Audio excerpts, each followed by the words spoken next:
Hi guys, welcome to Threads. My name's James. Today we're going to be looking at 5 tips to make you sound better on acoustic guitar.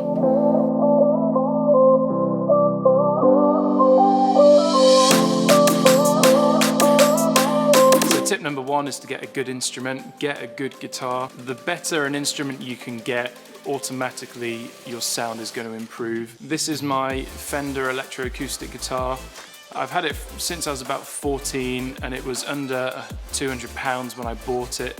So actually it's really more of an entry-level, beginner-level kind of instrument. I've done what I can with this instrument in terms of using pedals, getting it set up, learning how to make the pickup sound its best. I've done what I can to make it sound as good as possible, but because of the lower nature, the lower quality of the instrument, there's only so good that I'm going to be able to get this to sound. So, my good friend Oscar has lent me his acoustic, which is much better, and I'm going to seamlessly swap to that guitar right now. So this is an Avalon acoustic guitar that belongs to Oscar, who you would have seen on the channel. I believe these are handmade in Ireland. Being handmade versus off the production line, the quality of this instrument is just going to be higher straight away. Even acoustically, before you plug it in, just by playing a couple of chords, I can hear that there is much more body, much more warmth to the sound of this instrument. So tip number 1, get a good instrument and you're already on your way to sounding better.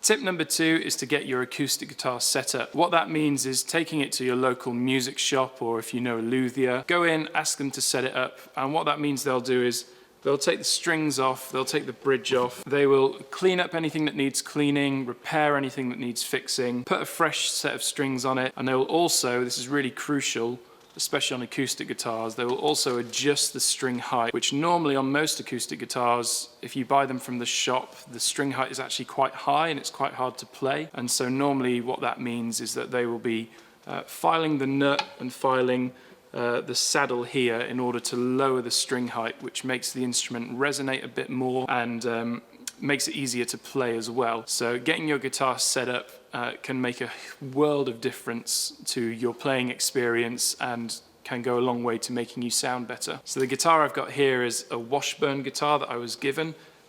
It's a lovely sounding guitar acoustically. It doesn't have a pickup system inside of it, so I can't plug it in and send it out of the front of house PA. However, even though it sounds really nice unplugged, it's actually got really high action.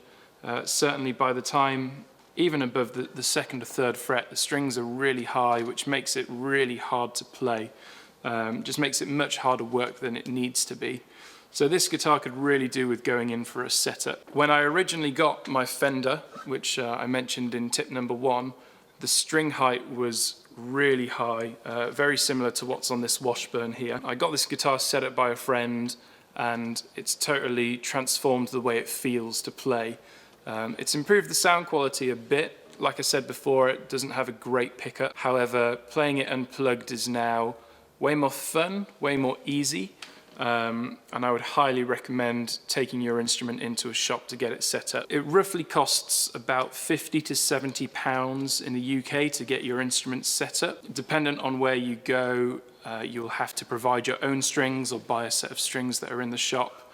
It's a well worth investment. My Fender that I just had there, I got that instrument set up once about 3 years ago. I've not had it set up since, and in that 3 years it's been much more enjoyable to play. So think of a setup as hopefully quite a long-term investment. You don't have to get your guitars set up very often if you keep them in good condition. Think of it as a long-term investment. £70 spread over probably every 5 years you might need to get an instrument set up. Doesn't come down to a huge amount, so go and do that. So tip number 3 is really quite a simple one, and it's just get the guitar in the right position. So for me, I would say that this position here, the height of the guitar is far too low. You tend to see this a lot in kind of younger players or less experienced players. The reason I find this a struggle, 1, I'm having to really reach round at quite an angle for certain chords on my left hand. On my right hand, I'm really having to kind of almost lean over to strum through all 6 strings. So in this instance, I would raise the height of the guitar. So I've raised the guitar now probably about 6 inches, and you can see this is kind of really firmly over my belly. We don't want it like too high up here, that's going to restrict your movement, and we don't want it where it was before, too low.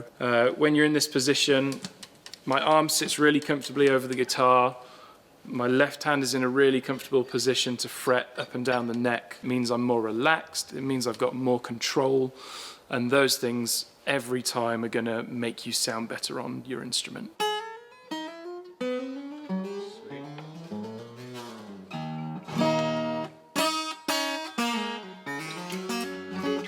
Tip number 4 is tune your guitar properly. There's nothing worse than an out-of-tune guitar. An out-of-tune guitar can really disturb your audience or your congregation, and it's just something that should never have been allowed to happen, really. So my tips for tuning an acoustic guitar: get yourself a tuner pedal. It's helpful not only for tuning, but it acts as a mute switch, so if something suddenly goes wrong on your instrument and you're getting a horrible noise or some feedback, you can really quickly mute yourself until you can figure out the problem. Secondly, when you come to tuning your guitar, I see far too many people holding tuning pegs kind of like this, holding it at a distance and making really big movements. You don't need to do that. If you get your hand in like a loose fist, you can just come and put your thumb and finger right on the tuning peg, and then if your guitar is set up well and the strings have been put on properly, then it should only be a really small adjustment to get you in tune. So hold the peg nice and firm with your thumb and finger across it, and then really small movements should be enough to get you in tune. The final tip for tuning your guitar would be to tune twice. As soon as you adjust one of your strings, what you're actually doing is changing tension across the entire neck of the guitar. So you could have tuned from a low D up to an E, maybe you've been playing in drop D, and you get your low string in tune, but actually by the time you've tuned all the way up to your G and B, because the tension has changed so much, these two might have now slipped out of tune a bit. So I would always tune through all 6 strings and then go back to the top and do it again. So if you're getting on stage, if you're in a church and it's after a message and you're getting on to do the response, or just before you start the service, just leave yourself enough time, leave yourself a solid minute just to tune each string properly and then go through it again just to double check. And finally, tip number 5 involves this guy, our little friend, the Capo.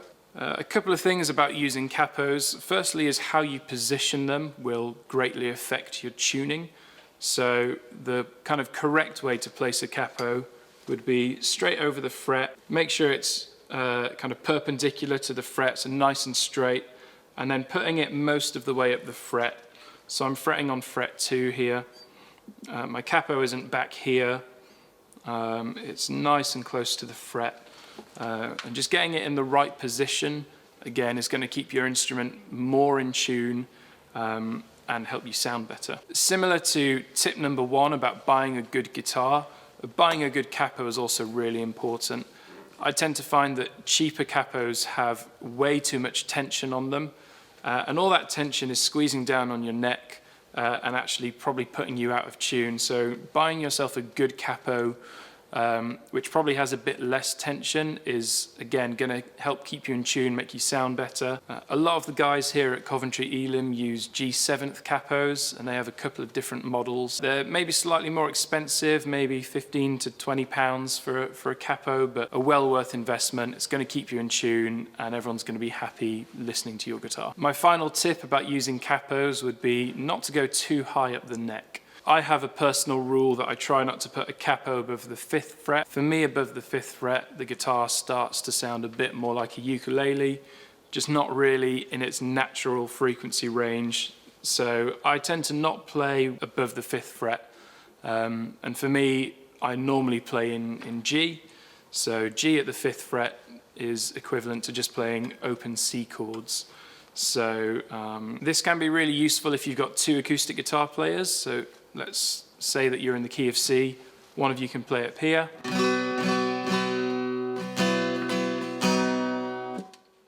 And one of you can play in the open position.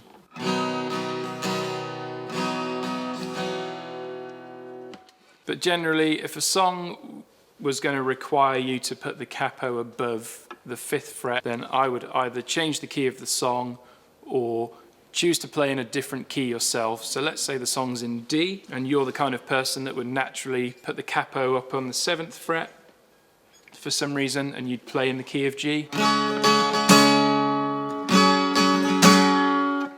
It's kind of stopped sounding like a guitar, so why don't we try moving the capo down, go to fret 2, and we'll play in the key of C.